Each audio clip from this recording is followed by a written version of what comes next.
Welcome everyone, I'm Carl Azus for CNN10.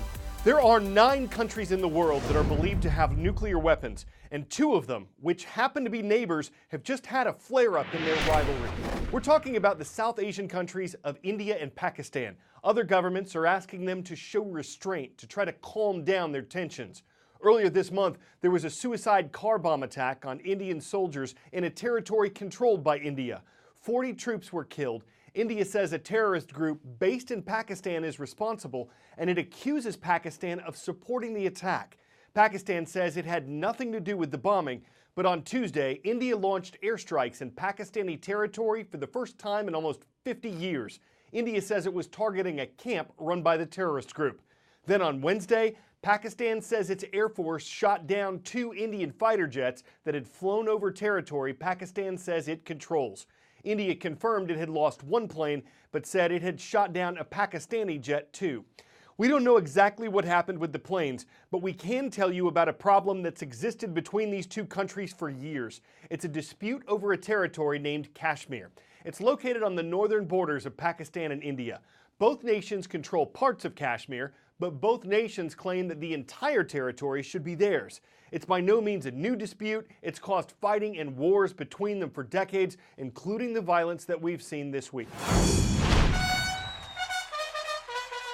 They're neighbors with a shared history but a fractured present.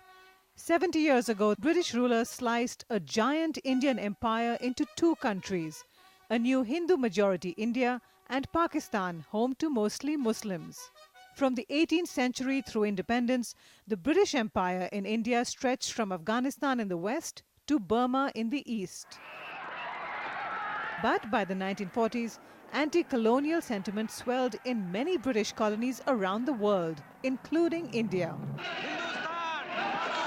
Demands for India's independence grew, led by freedom fighters Mohandas Karamchand Gandhi, Jawaharlal Nehru, and Muhammad Ali Jinnah, who favored a separate state for India's Muslim minorities. India was burning. Communal tensions between Hindus and Muslims spiraled out of control. Calls to end British rule were reaching boiling point. On the back of a costly Second World War, Britain lacked the will and the means to defeat the independence movement. Britain decided to quit India. In March 1947, naval officer Lord Mountbatten was appointed the Viceroy of India to oversee the handover of power. He assigned British lawyer Cyril Radcliffe to draw the partition line. In just 6 weeks, he finalized a plan to divide India along religious lines. There would be a new India, a secular India, though it's where the Hindu majority would live, and a separate country called Pakistan for Muslims. On midnight of August 14, 1947, the British Empire officially transferred power to India and Pakistan. After nearly 2 centuries of colonial rule, India became a sovereign nation, and Pakistan was born.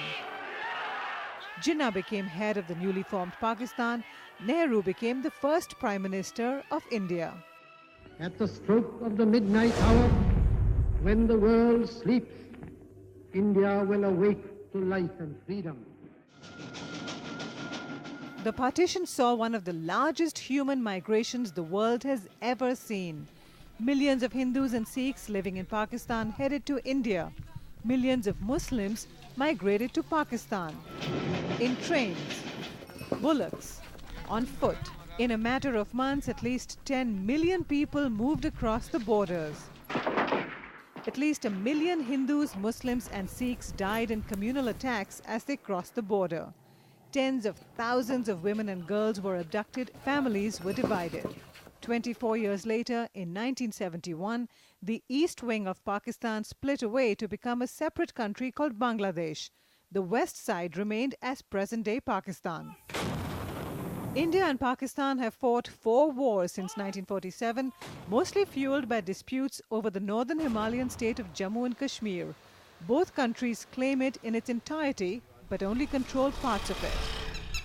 Though both sides have attempted to restore peace many times, they remain hostile, nuclear-armed neighbors even today.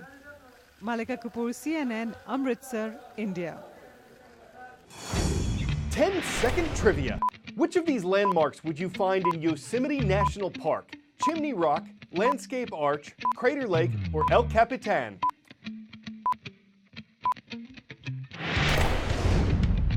El Cap, as it's also known, is a famous feature of California's Yosemite National Park. It's 3,200 feet tall, its walls are just about vertical. It was once believed to be impossible to climb, but that changed in the late 1950s, according to Encyclopedia Britannica, when an expedition to install pitons and drilling holes for ropes helped a climber named Warren Harding make his way up El Capitan. 2 years ago, history on the mountain was made again when a 33-year-old climber free soloed, meaning climbed it without any ropes. As CNN.com puts it, if he slips, he falls. If he falls, he dies. The film that won this year's Academy Award for Best Documentary was based on this climb. When I know what I'm doing and I'm climbing well, then it feels meditative and very relaxing and beautiful. But if I don't know what I'm doing and I start to hesitate, start to get scared, then it can be a nightmare.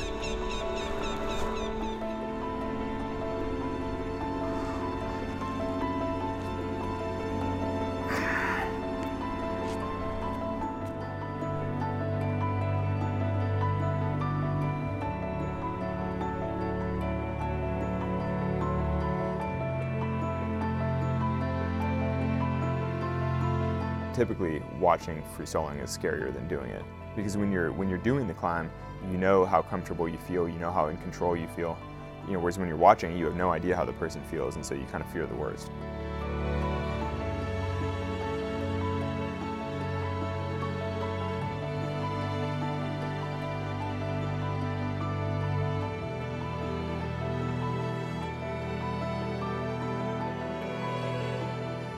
Then you drive up off the left foot into the thumb press. That's the worst hold on the entire route, so you get maybe half your thumb on the hold.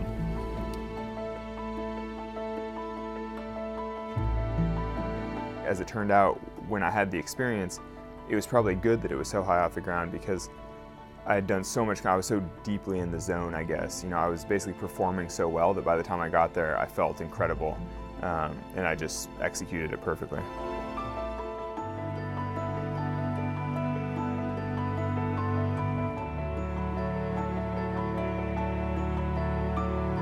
Basically, the last 500 or 600 feet, the last 200 meters get easier and easier as you go, and so it really feels like you're sort of sprinting to the finish line, and it's like beautiful, and you're just like, oh, this is so nice. You can sort of like relax more as you get closer and enjoy it more as you get closer to the top. And so when I came over the summit, I was just like, this is awesome. Yeah, it was incredible.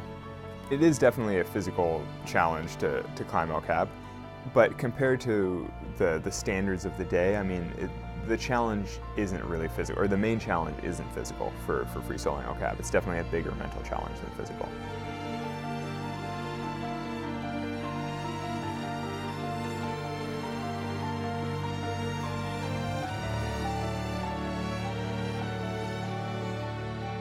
I think regardless of the film, regardless of any media accompanying it, at some point I can just have a picnic with my family, look at the wall and be like, that is the wall that I climbed once. Like that's, it's just, it's deeply satisfying.